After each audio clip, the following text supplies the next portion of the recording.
Ang sakripisyo gikinahanglan sa proseso sa pagkahimong mas dako nga sudlanan.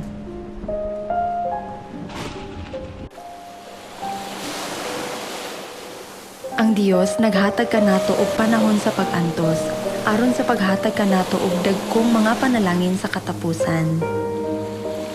Kung kita makaamgo nga ang sakripisyo mao ang proseso sa pagdalisay ngadto sa usa ka mas dako nga sudlanan ug kabubut-on nga paglahutay niini, ang Dios mopuno sa atong gipadako nga sudlanan uban sa mas daghan nga mga bunga ug mga panalangin sa balaang espiritu.